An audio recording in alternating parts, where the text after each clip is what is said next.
Hello, Sindhu ഭൈരവിയുടെ പുതിയൊരു എപ്പിസോഡിലേക്ക് എല്ലാവർക്കും സ്വാഗതം. ചാനൽ ആദ്യമായിട്ട് കാണുന്നവരാണെങ്കിൽ ഒന്ന് സബ്സ്ക്രൈബ് ചെയ്തിട്ട് ലൈക്ക് ചെയ്യണേ. അപ്പോൾ സിന്ധുവിനെ സ്റ്റേഷനിൽ കൊണ്ടുവന്നിട്ട് രേഖയാണെങ്കിൽ ഒരു പേപ്പർ എടുത്തുകൊണ്ട് വന്നിട്ട് പറയാണ്, നീ ഹരിയെ ചതിച്ചിട്ടാണ് കല്യാണം കഴിച്ചതെന്നും എല്ലാവർക്കും മുന്നിൽ അവൻ്റെ വില കളഞ്ഞത് താനാണെന്നൊക്കെയുള്ള കുറ്റസമ്മതമായിട്ടായിരുന്നു ആ ഒരു പേപ്പറിൽ ഉണ്ടായിരുന്നത്. അത് സിന്ധുവിനോട് ഒപ്പിടാനാണ് പറയുന്നത്. സിന്ധു ആണെങ്കിൽ അത് കേട്ടപ്പോൾ തന്നെ ആകെ ഷോക്കായിട്ട് നിൽക്കുകയാണ്. തനിക്ക് നേരെ പേപ്പർ നീട്ടിയത് നോക്കിയിട്ട് നിൽക്കുകയാണ് സിന്ധു. അത് വായിച്ചിട്ട് തന്നോട് ഒപ്പിടാനാണ് പറയുന്നത്. പക്ഷേ അവൾ തന്നെ തന്നെ നോക്കി നിൽക്കുന്നത് കണ്ടപ്പോൾ രേഖ ചോദിക്കുന്നുണ്ട്, എന്താ നോക്കി കൊണ്ട് നിൽക്കുന്നത്? ഓ, ഇതിൽ എന്താ എഴുതിയിരിക്കുന്നതെന്നാണോ നോക്കുന്നത്? ശരി, ഞാൻ തന്നെ വായിച്ചു തരാം. സിന്ധു എന്ന ഞാൻ എൻ്റെ സ്കൂൾ കാലം തൊട്ടുള്ള കൂട്ടുകാരനായ ഹരിയെ ഒരു സൈഡ് മാത്രം പ്രണയിച്ചുകൊണ്ടേയിരുന്നു. എൻ്റെ പ്രണയം ഹരി അംഗീകരിക്കാത്തത് കാരണം ഞാൻ വല്ലാത്ത ദേഷ്യത്തിലായിരുന്നു. ഭീഷണിപ്പെടുത്തിയിട്ട് ഞാൻ ഹരിയോട് പറഞ്ഞിട്ടുണ്ടായിരുന്നു, ഞാൻ നിന്നെ തന്നെയേ കല്യാണം കഴിക്കുള്ളൂ എന്ന്. അത് വായിക്കുന്ന സമയത്ത് സിന്ധുവിന്റെ ഹൃദയം നുറുങ്ങുകയായിരുന്നു. കാരണം അവൾ ഹരി ഡോക്ടറെ അത്രയധികം സ്നേഹിക്കുന്നുണ്ടായിരുന്നു. ഞാൻ എൻ്റെ സ്നേഹം അദ്ദേഹം സ്വീകരിക്കാത്തത് കാരണം അദ്ദേഹത്തിന് ശരിക്കൊരു പണി കൊടുക്കണമെന്ന് തന്നെ ഞാൻ തീരുമാനിച്ചു. എനിക്കും ഹരിയുടെ മൂത്ത സഹോദരനായ കാർത്തികേയനും തമ്മിൽ കല്യാണാലോചന വന്നു. എനിക്ക് ആ കല്യാണത്തിൽ താല്പര്യമില്ലാത്തത് കാരണം കല്യാണ ദിവസം ആരും അറിയാതെ ഞാൻ ചെന്ന് ഹരിയുടെ കാറിന്റെ ഡിക്കിയിൽ പോയി ഒളിച്ചിരുന്നു. സംഭവിച്ച കാര്യങ്ങൾ തന്നെയാണ് രേഖ വായിക്കുന്നതെങ്കിലും അത് സിന്ധുവിനെ വല്ലാതെ വേദനിപ്പിക്കുന്നുണ്ടായിരുന്നു. അന്ന് കല്യാണ ദിവസം അന്ന് ഹരി ഹോസ്പിറ്റലിലേക്ക് പോകുന്ന സമയത്ത് അവന്റെ കാറ് പോലീസുകാർ ചെക്ക് ചെയ്ത സമയത്ത് കാറിന്റെ ഡിക്കിയിൽ നിന്നും എന്നെ കണ്ടുകിട്ടി. എങ്ങനെയാണ് കാറിന്റെ ഡിക്കിയിൽ വന്നതെന്ന പോലീസുകാരുടെ ചോദ്യത്തിന് ഹരി എന്നെ തട്ടിക്കൊണ്ടുപോയി താലി കെട്ടിയതാണെന്ന് ഞാൻ അവരോട് കള്ളം പറഞ്ഞു. അവരും ഞാൻ പറഞ്ഞ കള്ളം വിശ്വസിച്ച് എന്നെയും കൂട്ടിക്കൊണ്ട് കല്യാണ മണ്ഡപത്തിലേക്ക് വന്നു. കല്യാണ മണ്ഡപത്തിലുണ്ടായിരുന്ന എല്ലാവരെയും ഇതേ കള്ളം തന്നെ പറഞ്ഞ് ഹരി എന്നെ ആരും അറിയാതെ തട്ടിക്കൊണ്ടുപോയി വിഷ്ണു ക്ഷേത്രത്തിൽ വെച്ച് താലി കെട്ടിയെന്ന് കള്ളം പറഞ്ഞ് അവരെയൊക്കെ വിശ്വസിപ്പിച്ചു. ഇതൊക്കെ കേൾക്കും തോറും പൊട്ടി പൊട്ടി കരയാണ് സിന്ധു. ഇത് കാരണത്താൽ ഹരിക്കും എനിക്കും അവിടെ വെച്ച് കല്യാണം നടന്നു. ഹരിയുടെ സമ്മതമില്ലാതെയായിരുന്നു ആ കല്യാണം നടന്നത്. ഹരി ഡോക്ടറുടെ ഇഷ്ടവും ഉണ്ടായിരുന്നില്ല. ഇതൊക്കെ എൻ്റെ ആവശ്യത്തിനും എൻ്റെ സുഖത്തിനും വേണ്ടി ഞാൻ ചെയ്തതല്ലാതെ ഹരിക്ക് ഇതിലൊന്നും യാതൊരു അറിവും ഉണ്ടായിരുന്നില്ല. ഹരി ഡോക്ടർ എന്നെ പ്രണയിച്ചിട്ടുമില്ല, എൻ്റെ കഴുത്തിൽ താലി കെട്ടിയിട്ടുമില്ല. മേൽപ്പറഞ്ഞ കാര്യങ്ങളൊക്കെ അംഗീകരിച്ചുകൊണ്ട് ഞാൻ ഡോക്ടർ ഹരിയോടും നീതിമണ്ഡപത്തോടും മാപ്പ് ചോദിക്കുന്നു എന്ന് സിന്ധു. അത് പറഞ്ഞു നിർത്തിയതും സിന്ധുവിന് ആകെ തളരുന്ന പോലെ തോന്നുവാണ്. അത് വായിക്കുന്ന സമയത്ത് സ്നേഹിക്ക് അവളുടെ ഡാഡിക്കും വല്ലാത്ത ചിരി വരുന്നുണ്ടായിരുന്നു. സിന്ധു ചെയ്ത കാര്യങ്ങളാണ് ഈ വായിച്ചതൊക്കെയെന്ന് അവർക്ക് പൂർണ്ണ ബോധ്യം ഉണ്ടായിരുന്നു. വായിച്ചു നിർത്തിയതിന് ശേഷം രേഖ ചോദിക്കുന്നുണ്ട്, എന്താ സിന്ധു, വായിച്ചതൊക്കെ കറക്റ്റ് അല്ലേ? എന്നാ ഇതിൽ ഒപ്പിട് എന്ന് പറഞ്ഞിട്ട് ആ പേപ്പർ ബുക്കോട് കൂടി സിന്ധുവിന് കൊടുക്കുവാണ്. അവളത് വാങ്ങിക്കാൻ കൂട്ടാക്കാതെ നിൽക്കുന്ന കണ്ടപ്പോൾ രേഖ ചോദിക്കുന്നുണ്ട്, എന്താ ഒപ്പിടാൻ അറിയില്ലേ? എങ്കിൽ തമ്പി പ്രശ്നം ചെയ്യാം. എന്നിട്ട് കോൺസ്റ്റബിളിനോട് തമ്പി പ്രശ്നമുള്ള മഷി എടുത്തിട്ട് കൊണ്ടുവരാൻ പറയാണ്. അപ്പൊ തന്നെ സിന്ധു പറയുന്നുണ്ട്, ഒരു നിമിഷം. എന്നിട്ട് അവൾ ആ പേപ്പർ വാങ്ങി അതിലേക്കും സ്നേഹയുടെ മുഖത്തേക്കും രേഖയുടെ മുഖത്തേക്കും ഒക്കെ മാറി മാറി നോക്കുകയാണ്. വീണ്ടും ആ പേപ്പറിലേക്ക് നോക്കും. അങ്ങനെ ഒരുപാട് നേരം ചെയ്തുകൊണ്ടേയിരിക്കുകയാണ്. അതിനുശേഷം സ്നേഹയുടെ ഡാഡിയെയും അതുപോലെ രേഖയൊക്കെ ഞെട്ടിച്ചുകൊണ്ട് സിന്ധു ആ പേപ്പർ വലിച്ചു കീറുവാണ്. രേഖയ്ക്ക് വന്ന അരിശം കുറച്ചൊന്നും ആയിരുന്നില്ല. അതിനേക്കാളേറെ സ്നേഹയും ഡാഡിയും ഞെട്ടി നിൽക്കുകയാണ്. സ്നേഹ ഡാഡ് എന്നറിയാതെ വിളിച്ചു പോകുന്നുണ്ട്. രേഖയാണെങ്കിൽ കൂർപ്പിച്ചുകൊണ്ട് സിന്ധുവിനെ തന്നെ നോക്കിക്കൊണ്ടിരിക്കുമ്പോൾ അത് മൊത്തം വലിച്ചു കീറി രേഖയുടെ ദേഹത്തേക്ക് ഉൾപ്പെടെ സിന്ധു കാറ്റിലേക്ക് പറത്തി വിടുവാണ്. എന്നിട്ട് അവൾ ദേഷ്യത്തോടെ പറയുന്നുണ്ട്, ഇതിൽ എഴുതിയിരിക്കുന്ന ഒരു കാര്യവും സത്യമല്ല. ഹരിയാണ് എന്നെ തട്ടിക്കൊണ്ടു പോയത്. ഹരിയാണ് എൻ്റെ കഴുത്തിൽ താലി കെട്ടിയത്. അയാൾ എന്നെ പ്രണയിക്കുന്നുണ്ട് എന്ന് സ്നേഹയുടെ മുഖത്തേക്ക് നോക്കിയിട്ട് വെല്ലുവിളിക്കുന്ന രീതിയിൽ സിന്ധു പറഞ്ഞുകൊണ്ടിരിക്കുകയാണ്. സ്നേഹ നേരെ വന്ന് രേഖയോട് പറയുന്നുണ്ട്, കണ്ടില്ലേ മാഡം, നിങ്ങളുടെ മുന്നിൽ എത്ര അഹങ്കാരത്തോടു കൂടിയാണ് അവൾ സംസാരിക്കുന്നതെന്ന്. ഇങ്ങനെയുള്ള ഇവളെ നോക്കിയിട്ടാണോ നിങ്ങൾ പാവെന്ന് പറഞ്ഞത്? അവൾ മാഡത്തെ മാത്രമല്ല ഈ ലോകത്തെ മൊത്തം വിഡ്ഢിയാക്കിക്കൊണ്ടിരിക്കുകയാണ്. ഇവളെ വെറുതെ വിടരുത് മാഡം. ഇവളെ അടിച്ച് കൊന്നിട്ടാണെങ്കിലും സത്യം പുറത്തേക്ക് കൊണ്ടുവരണം. സ്നേഹയ്ക്ക് അത്രയ്ക്ക് ദേഷ്യം വരുന്നുണ്ടായിരുന്നു. ആ ദേഷ്യമൊക്കെ രേഖയുടെ ഉള്ളിലേക്കും കയറുവാണ്. രേഖ ചോദിക്കുന്നുണ്ട്, അപ്പോ നീ സത്യം സമ്മതിക്കില്ല അല്ലേ? സിന്ധുവിന് ഒരൊറ്റ ചവിട്ട് വെച്ച് കൊടുക്കുകയാണ് രേഖ. അവൾക്ക് പിന്നിലുണ്ടായിരുന്ന കസേരയോടുകൂടി സിന്ധു അവിടെ താഴേക്ക് മറിഞ്ഞു വീഴുന്നുണ്ട്. ആ വീഴ്ചയും ആ ചവിട്ടും അവൾ ഒട്ടും പ്രതീക്ഷിച്ചതായിരുന്നില്ല. അതുകൊണ്ട് തന്നെ അവൾക്കതിൻ്റെ വേദന സഹിക്കാനാവുന്നുണ്ടായിരുന്നില്ല. നിലത്ത് കിടന്ന് സിന്ധു പൊളയാണ്. ആ സമയത്ത് വടിയെടുത്തുകൊണ്ട് വന്നിട്ട് രേഖ പറയുന്നുണ്ട്, എത്ര അഹങ്കാരം ഉണ്ടായിട്ടാണ് ഞാൻ എഴുതി കൊണ്ടുവന്ന സ്റ്റേറ്റ്മെന്റ് നീ കീറിക്കളഞ്ഞത്. നിലത്ത് വീണ് കിടക്കുന്ന സിന്ധുവിനെ രേഖ നന്നായിട്ട് തല്ലിക്കൊണ്ടേയിരിക്കുകയാണ്. സിന്ധു ആണെങ്കിൽ കിടന്ന് വട്ടത്തിൽ പൊളയുന്നുണ്ടായിരുന്നു. അവൾക്കതിൻ്റെ വേദന സഹിക്കാവുന്നതിലേറെയായിരുന്നു. സ്നേഹയാണെങ്കിൽ സിന്ധുവിന് കിട്ടുന്നതൊന്നും പോരാന്നുള്ള മട്ടിൽ നിൽക്കുകയാണ്. അപ്പോൾ രേഖ പറയുന്നുണ്ട്, ഹരി നിന്നെ അടിക്കാൻ പാടില്ല എന്ന് പറഞ്ഞ ഒരൊറ്റ കാരണം കൊണ്ടാണ് ഇത്രയും നേരം നിന്നോട് സമാധാനത്തോടു കൂടി സംസാരിച്ചത്. ഒരു നിമിഷം പോലും കൈവെക്കാതെ സിന്ധുവിനെ പൊതിരെ തല്ലിക്കൊണ്ടിരിക്കുകയാണ് രേഖ. ആസ്വദിച്ചിട്ട് അങ്ങനെ അങ്ങനെ അങ്ങനെ എന്നുള്ള അർത്ഥത്തിൽ നിൽക്കുകയാണ് സ്നേഹ. അപ്പോ രേഖ പറയുന്നുണ്ട്, നീ സത്യം സമ്മതിക്കുന്നത് വരെ ഞാൻ നിന്നെ തല്ലിക്കൊണ്ടിരിക്കും, പറ പറ എന്നും പറഞ്ഞിട്ടാണ് തല്ലുന്നത്. അപ്പോഴേക്കും ഭൈരവിയെ കൂട്ടിക്കൊണ്ടു വന്നിട്ടുണ്ടായിരുന്ന കലക്ടറും ഭൈരവിക്ക് അങ്ങോട്ടേക്ക് എത്തിയിട്ടുണ്ടായിരുന്നു. അകത്ത് സിന്ധുവിനെ പൊതിരെ തല്ലിക്കൊണ്ടിരിക്കുകയാണ് ഡിവൈഎസ്പി രേഖ. അതേസമയം കലക്ടർക്കൊപ്പം ഭൈരവിയും കാർത്തികേയനും ഒക്കെ അങ്ങോട്ടേക്ക് വന്നിട്ടുണ്ടായിരുന്നു. കലക്ടറെ കണ്ടപ്പോൾ തന്നെ എല്ലാവരും ബഹുമാനത്തോടെ നിൽക്കുകയാണ്. അതുമാത്രമല്ല, തൻ്റെ അടുത്തേക്ക് വന്ന കോൺസ്റ്റബിളിനോട് കലക്ടർ ചോദിക്കുന്നുണ്ട്, ഡിവൈഎസ്പി രേഖ എവിടെയാണുള്ളതെന്ന്. ഇൻവെസ്റ്റിഗേഷൻ റൂമിലാണുള്ളത്, എങ്കിൽ എന്നെ അങ്ങോട്ടേക്ക് കൂട്ടിക്കൊണ്ടു പോകുമെന്ന് പറഞ്ഞിട്ട് അയാൾക്കൊപ്പം അവരും അങ്ങോട്ടേക്ക് പോവാണ്. സിന്ധുവിനെ തല്ലി രണ്ടാമത്തെ വടിയും പൊട്ടിയിട്ടുണ്ടായിരുന്നു. സിന്ധു ആണെങ്കിൽ അടികൊണ്ട് കുഴഞ്ഞു കിടക്കുകയാണ്. ആ സമയത്ത് കോൺസ്റ്റബിളിനോട് വീണ്ടും അടുത്ത വടിയെടുത്തോണ്ട് വരാൻ പറയാണ് രേഖ. എന്നിട്ട് സിന്ധുവിനോട് പറയുന്നുണ്ട്, ഇങ്ങനെ കിടന്ന് അടികൊള്ളാന്നല്ലാതെ സത്യം പറയുന്നത് വരെ നിന്നെ ഞാൻ തല്ലിക്കൊണ്ടേയിരിക്കും. പക്ഷെ കിടന്ന് പൊളയുന്ന ആ വേദനകൾക്കിടയിലും സിന്ധു പറയുന്നുണ്ട്, എന്നെ നിങ്ങൾ തല്ലിക്കൊന്നാലും എനിക്കിതല്ലാതെ മറ്റൊന്നും പറയാനില്ല. അത് കേട്ടപ്പോൾ രേഖയ്ക്ക് വീണ്ടും ദേഷ്യം വന്നിട്ട് അടുത്ത വടി കൊണ്ട് വീണ്ടും സിന്ധുവിനെ പൊതിരെ തല്ലിക്കൊണ്ടിരിക്കുകയാണ്. അപ്പോഴേക്കും ഭൈരവിയെ കൂട്ടിക്കൊണ്ട് കലക്ടർ അവരുടെ അടുത്ത് പുറത്തേക്ക് എത്തിയിട്ടുണ്ടായിരുന്നു. ഹരി ഉൾപ്പെടെ എല്ലാവരും അവിടെയുണ്ട്. കലക്ടർ വരുന്ന കണ്ടപ്പോൾ ഹരിയും തിരിഞ്ഞു നോക്കുകയാണ്. സത്യരാജ് വേഗം പോയിട്ട് കലക്ടറോട് പറയുന്നുണ്ട്, നമസ്കാരമൊക്കെ പറഞ്ഞിട്ട് പറയണം, എൻ്റെ മോളെ അകത്ത് പൂട്ടിയിട്ടിരിക്കുകയാണ്. അകത്ത് എന്താ സംഭവിക്കുന്നതെന്ന് ഞങ്ങൾക്ക് ആർക്കും അറിയില്ല. ഞങ്ങളോടൊന്നും പറയാതെ ഞങ്ങളെയൊക്കെ പുറത്താക്കിയിരിക്കുകയാണ്. ഒന്നും പേടിക്കേണ്ട, ഞാൻ അകത്ത് പോയിട്ട് എന്താണെന്ന് നോക്കാം എന്ന് പറഞ്ഞിട്ട് വാതിലിന് തട്ടുവാണ്. ആ സമയത്തൊക്കെ സിന്ധുവിനെ തല്ലിക്കൊണ്ടിരിക്കുകയാണ് രേഖ. അപ്പോൾ കോൺസ്റ്റബിളിനോട് പുറത്തു പോയിട്ട് ആരാണെന്ന് നോക്കാൻ പറയാണ്. അയാൾ പോയിട്ട് നോക്കുന്ന സമയത്ത് കലക്ടറായിരുന്നു. അയാൾ അഭിവാദ്യമൊക്കെ ചെയ്തിട്ട് അകത്തേക്ക് കൂട്ടിക്കൊണ്ട് പോവാണ്. അപ്പോൾ കലക്ടർ ഭൈരവിയോട് മാത്രം അവർക്കൊപ്പം അകത്തേക്ക് കയറി പോകാൻ പറഞ്ഞിട്ടുണ്ട്. സിന്ധുവിനെ തല്ലുന്ന തിരക്കിലാണ് രേഖ ഉണ്ടായിരുന്നത്. ആ സമയത്താണ് കലക്ടർ അകത്തേക്ക് ഭൈരവിയും കൂട്ടിക്കൊണ്ട് വരുന്നത്. കോൺസ്റ്റബിൾ മാഡം എന്ന് വിളിക്കുന്ന സമയത്ത് രേഖ തിരിഞ്ഞു നോക്കുന്നതും അവർ നേരെ കാണുന്നത് കലക്ടറെയാണ്. രേഖ ശരിക്കും ഞെട്ടി ഷോക്കായിട്ട് നിൽക്കുകയാണ്. അതുമാത്രമല്ല, ഭൈരവി ആണെങ്കിൽ സിന്ധുവിനെ കാണുന്ന സമയത്ത് കരഞ്ഞുകൊണ്ട് അവളുടെ അടുത്തേക്ക് ഓടി വരികയാണ്. സിന്ധു സിന്ധു എന്നൊക്കെ പറഞ്ഞിട്ട് അവളെ പിടിച്ച് എഴുന്നേൽപ്പിക്കാൻ നോക്കുന്നുണ്ട്. കലക്ടറെ കണ്ട് ഭയന്ന് പെട്ടെന്ന് തന്നെ തൊപ്പിയൊക്കെ എടുത്തു വെച്ചിട്ട് സല്യൂട്ട് അടിക്കുകയാണ് ഡിവൈഎസ്പി. അപ്പോഴേക്കും ഭൈരവി നോക്കുന്ന സമയത്ത് സിന്ധുവിന് ബോധമൊന്നും ഉണ്ടായിരുന്നില്ല. അവൾ ആകെ കുഴഞ്ഞു കിടക്കുകയാണ്. കണ്ണുകളൊക്കെ അടഞ്ഞു പോയിട്ടുണ്ടായിരുന്നു. മുറിയിലാകെ നോക്കുവാണ് കലക്ടർ. അപ്പൊ തന്നെ മനസ്സിലായിട്ടുണ്ടായിരുന്നു അലങ്കോലമാക്കപ്പെട്ട മുറിയാണത്.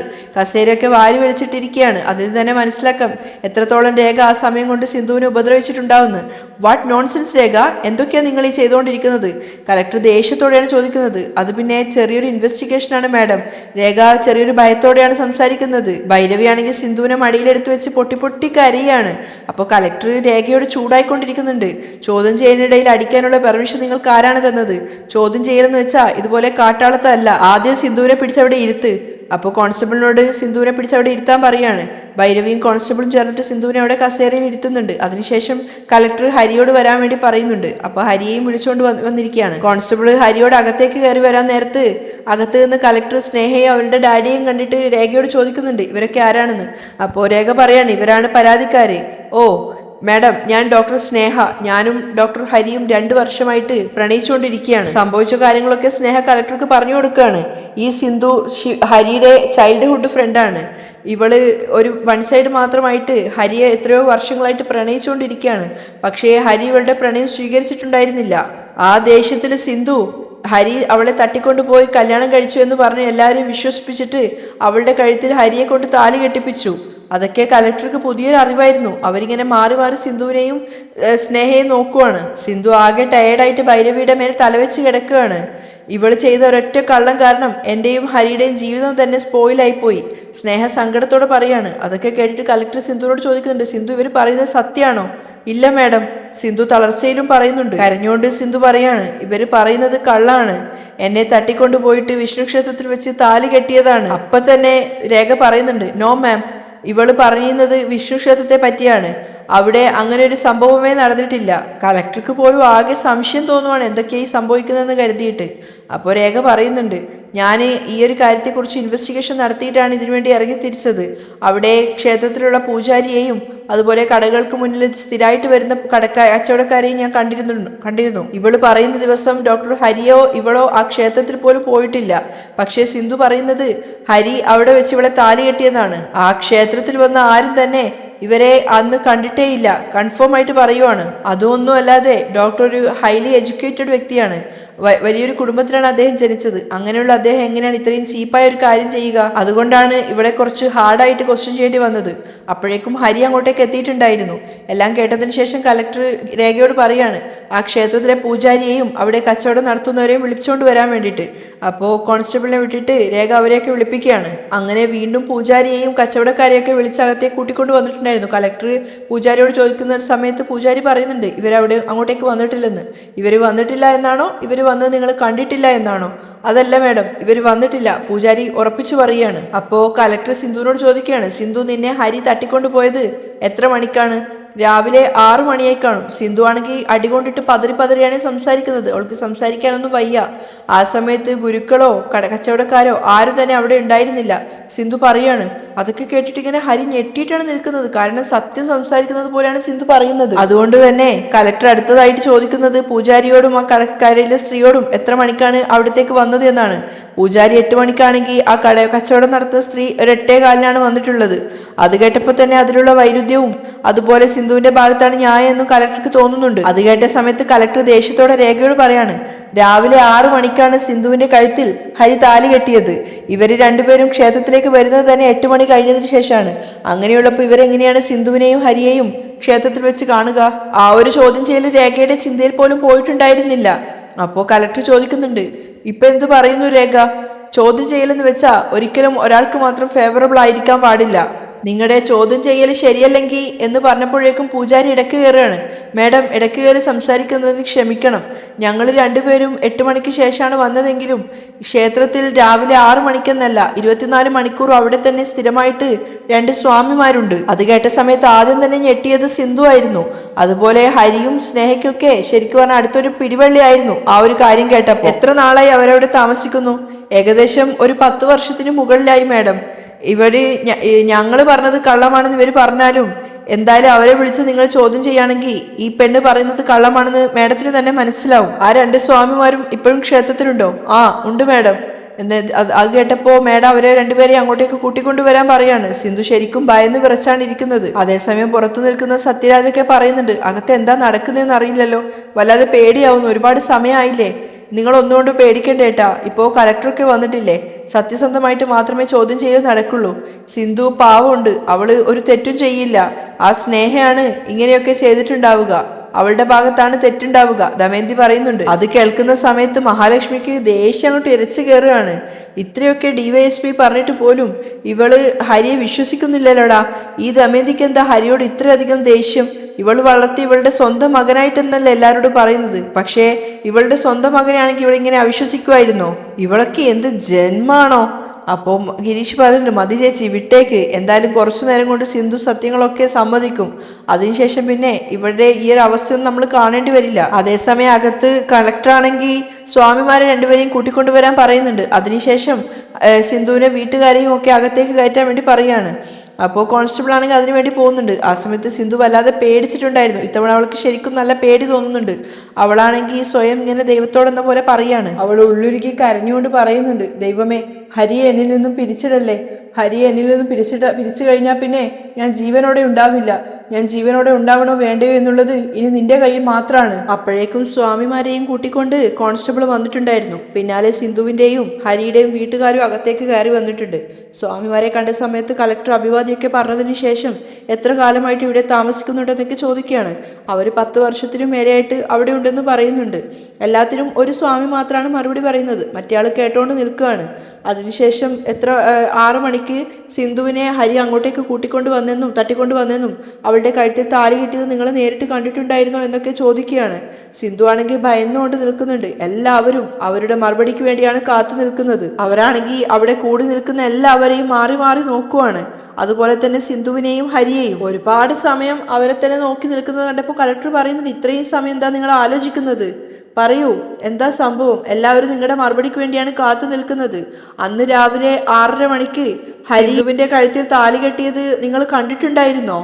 അത് കേട്ട സമയത്ത് അയാളാണെങ്കിൽ സിന്ധുവിനെ നോക്കുവാണ്. സിന്ധു യാചിക്കുന്ന മുഖഭാവത്തോടു കൂടി ഇരിക്കുന്നുണ്ടായിരുന്നു. അവർ രണ്ടുപേരും അതിന് മറുപടി ഒന്നും പറയാതെ തന്നെ നിൽക്കുവാണ്. എല്ലാവരും അവരെ തന്നെ നോക്കിക്കൊണ്ടാണ് നിൽക്കുന്നത് ആകാംക്ഷരായിട്ട്. ആ സമയത്ത് സ്നേഹ പറയുന്നുണ്ട്, ഇല്ല മാഡം, അവർ കണ്ടിരിക്കാൻ ഒരു ചാൻസും ഇല്ല. കാരണം സിന്ധു പറയുന്നത് പച്ച കള്ളമാണ്. അത് കേട്ടപ്പോൾ കളക്ടറാണെങ്കിൽ സ്നേഹയെ നോക്കുന്നുണ്ട്. ആ സമയത്ത് ഹരിയും പറയാണ്, അതെ മാഡം, സ്നേഹ പറഞ്ഞത് ശരിയാണ്, ഇവർ രണ്ടുപേരും കണ്ടിരിക്കാൻ ചാൻസ് ഇല്ല. അതെന്താന്ന് വെച്ചാൽ ഞാൻ സിന്ധുവിനെ തട്ടിക്കൊണ്ടു പോയിട്ടുമില്ല, വിഷ്ണു ക്ഷേത്രത്തിൽ വെച്ച് അവളുടെ കഴുത്തിൽ താലി കെട്ടിയിട്ടുമില്ല, ഹരി പറയാണ്. അപ്പോൾ സിന്ധുവിനെ നോക്കുന്ന സമയത്ത് സിന്ധു കരഞ്ഞുകൊണ്ട് പറയുന്നു, അല്ല മാഡം, ഹരി എൻ്റെ കഴുത്തിൽ താലി കെട്ടിയത് സത്യമാണ്. സിന്ധു സംസാരിക്കാനാവാതെ പതുങ്ങിയാണ് പറയുന്നത്. അത് കേട്ടപ്പോൾ ഹരി അവളെ നോക്കുകയാണ്, എന്തിനാണ് ഇങ്ങനെ കള്ളം പറയുന്നത് എന്ന അർത്ഥത്തിൽ. കലക്ടർക്കാണെങ്കിൽ ആകെ സംശയമാവാണ്. അവർ രണ്ടുപേരെയും മാറി മാറി നോക്കിയതിനു ശേഷം വീണ്ടും സ്വാമിയോട് പറയുന്നുണ്ട്, പറയൂ സ്വാമി, സിന്ധു പറയുന്നതാണോ സത്യം അതോ ഹരി പറയുന്നതാണോ സത്യം? സിന്ധുവിനെയും ഹരിയെയും അവർ മാറി മാറി നോക്കുവാണ്. നിങ്ങളിപ്പോൾ പറയുന്ന കാര്യം വെച്ചിട്ട് വേണം എനിക്ക് ഏതാണ് സത്യമെന്നും ഏതാണ് കള്ളമെന്നും മനസ്സിലാക്കാൻ. അപ്പോൾ രേഖയും പറയുന്നുണ്ട്, നന്നായിട്ട് ആലോചിച്ചിട്ട് സത്യം മാത്രം പറയും. അയാൾ വീണ്ടും തനിക്ക് ചുറ്റിലുള്ള എല്ലാവരുടെയും മുഖത്തേക്ക് നോക്കിക്കൊണ്ട് നിൽക്കുകയാണ്. സിന്ധു കരഞ്ഞുകൊണ്ട് യാചിക്കുന്ന രൂപത്തിൽ അപ്പോഴും നിൽക്കുന്നുണ്ട്. അവസാനം മഹാലക്ഷ്മി പറയുന്നുണ്ട്, സ്വാമി, എൻ്റെ മകൻ ഹരി ഒരുപാട് ജീവൻ രക്ഷിച്ച ഒരു ഡോക്ടറാണ്. ഇപ്പോൾ അവൻ്റെ ജീവിതം നിൽക്കുന്നത് നിങ്ങളുടെ ഒറ്റ വാക്കിൻ്റെ മേലാണ്. ജീവനേക്കാൾ വലുതാണ് അഭിമാനം എന്ന് വിചാരിച്ച് കഴിയുന്നവനാണ് എൻ്റെ മകൻ. തീർച്ചയായിട്ടും അവൻ ഇങ്ങനെയും വലിയൊരു തെറ്റ് ചെയ്യില്ല. ഇവള് പറഞ്ഞത് കള്ളമാണെന്ന് എല്ലാവർക്കും മുൻപിൽ വെച്ച് നിങ്ങളൊന്ന് പറയണം. എൻ്റെ മകനെ തല ഉയർത്തി ജീവിക്കാൻ അനുവദിക്കണം എന്ന് പറഞ്ഞിട്ട് കൂപ്പ് കൈയോടെ കൂടെ നിൽക്കുകയാണ് മഹാലക്ഷ്മി. അതുപോലെ തന്നെ കരഞ്ഞുകൊണ്ട് സത്യരാജും പറയാണ്, സ്വാമി, എൻ്റെ മകള് ഒരു നിഷ്കളങ്കയായ പെൺകുട്ടിയാണ്. ഈ നാട് വിട്ടിട്ടോ ഈ പുറം ലോകമായിട്ടോ ഒന്നും അവൾക്ക് യാതൊരു ബന്ധവും ഇല്ല. സത്യം എന്താണോ അതിൽ മാത്രം ജീവിച്ചു പോകുന്ന ഒരു പാവം പെൺകുട്ടിയാണ്. അവളെ ഞങ്ങൾ അങ്ങനെയാണ് വളർത്തിയത്. അവൾ അങ്ങനെയേ ജീവിച്ചിട്ടുള്ളൂ. അവസാനം കളക്ടർ പറയാണ്, എന്തിനാ സ്വാമി ഇങ്ങനെ നിങ്ങൾ ചിന്തിച്ചുകൊണ്ടിരിക്കുന്നത്? സത്യം പറഞ്ഞു കഴിഞ്ഞാൽ എന്തെങ്കിലും പ്രശ്നം വരുമോ എന്ന് കരുതിയിട്ടാണോ? അങ്ങനെയൊന്നും സംഭവിക്കില്ല. നിങ്ങൾക്കുള്ള സംരക്ഷണം ഞാൻ ഒരുക്കി തരും. നിങ്ങൾ ധൈര്യമായിട്ട് സത്യം മാത്രം പറഞ്ഞോളൂ. ഫെബ്രുവരി 2-ാം തീയതി ഡോക്ടർ ഹരി വിഷ്ണു ക്ഷേത്രത്തിൽ കൂട്ടിക്കൊണ്ടു വന്നിട്ട് സിന്ധുവിന്റെ കഴുത്തിൽ താലി കെട്ടിയോ ഇല്ലയോ? നന്നായിട്ട് ആലോചിച്ചിട്ട് പറയൂ. അപ്പം അയാൾ പറയുന്നുണ്ട്, പറയാം, എല്ലാവർക്കും മുന്നിൽ വെച്ച് പറയാൻ നിങ്ങൾക്ക് എന്തെങ്കിലും മടിയുണ്ടെങ്കിൽ നിങ്ങൾക്ക് എന്നോട് തനിച്ച് സംസാരിക്കാം. അപ്പോൾ അയാൾ പറയുന്നുണ്ട്, ഇല്ല മാഡം, അതിൻ്റെ ഒന്നും ആവശ്യമില്ല, ഞാനിവിടെ എല്ലാവർക്കും മുന്നിൽ വെച്ചിട്ട് തന്നെ സത്യങ്ങൾ പറയാം. എന്നിട്ട് അയാൾ സിന്ധുവിന്റെ മുഖത്തേക്ക് നോക്കുന്ന സമയത്ത് തൻ്റെ കള്ളത്തരങ്ങളൊക്കെ പൊളിയാൻ പോകുന്ന ഒരു മുഖഭാവം സിന്ധുവിലുണ്ടായിരുന്നു. അവൾ പേടിയോടെ നിൽക്കുകയാണ്, കണ്ണുകൾ ഇറുക്കി അടച്ചിട്ട് എല്ലാവർക്കും മുന്നിൽ താനൊരു കുറ്റവാളിയാണെന്ന് ഇപ്പോൾ ഈ നിമിഷം മനസ്സിലാവും എന്ന രീതിയിൽ. ഹരിയാണെങ്കിൽ എല്ലാ ശുഭാപ്തി വിശ്വാസത്തോടു കൂടിയാണ് നിൽക്കുന്നത്. ഇന്നത്തോടുകൂടി തൻ്റെ സത്യസന്ധത തൻ്റെ വല്യമ്മ മനസ്സിലാക്കും എന്നൊരു പ്രതീക്ഷയിൽ. ആ സമയത്ത് സിന്ധുവിനെ തന്നെ നോക്കിക്കൊണ്ടാണ് സ്വാമി സംസാരിക്കുന്നത്. അന്ന് ഫെബ്രുവരി 2-ാം തീയതി ഡോക്ടർ ഹരി സിന്ധുവിനെ തട്ടിക്കൊണ്ടുവന്ന് ക്ഷേത്രത്തിൽ വെച്ച് എന്ന് പറഞ്ഞിട്ട് അയാൾ സിന്ധുവിനെ നോക്കുകയാണ്. സിന്ധു കണ്ണുകൾ ഇറുക്കി അടച്ച് ഭയത്തോടെയാണ് ഇരിക്കുന്നത്. ഹരിയും സ്നേഹയൊക്കെ പ്രതീക്ഷയോടുകൂടിയാണ് നിൽക്കുന്നത്. ഇപ്പോൾ സ്വാമിയിൽ നിന്നും സത്യങ്ങൾ മനസ്സിലാക്കി കഴിഞ്ഞാൽ എല്ലാവരും തങ്ങളുടെ വിവാഹം നടത്തുന്നൊക്കെയുള്ള പ്രതീക്ഷയിൽ എല്ലാവരും സ്വാമിയുടെ നാവിലേക്ക് തന്നെ നോക്കുവാണ്, എന്താണ് അദ്ദേഹം പറയുന്നത് എന്നറിയാൻ. ആ സമയത്ത് കളക്ടറുടെ മുഖത്തേക്ക് നോക്കി ധൈര്യത്തോടു കൂടി അയാൾ പറയാണ്, സിന്ധു പറഞ്ഞത് സത്യമാണ്. അത് കേട്ട സമയത്ത് ശരിക്ക് പറഞ്ഞു കഴിഞ്ഞാൽ എല്ലാവരും ഞെട്ടിപ്പോയിട്ടുണ്ടായിരുന്നു. ആദ്യത്തെ തന്നെ ഒരു ഷോക്ക്. എല്ലാറ്റിലും ഉപരി സിന്ധു ആണ് ശരിക്കും ഞെട്ടിയത്. അവിടെയാണ് ഇന്നത്തെ എപ്പിസോഡ് വൈൻഡപ്പ് ചെയ്യുന്നത്.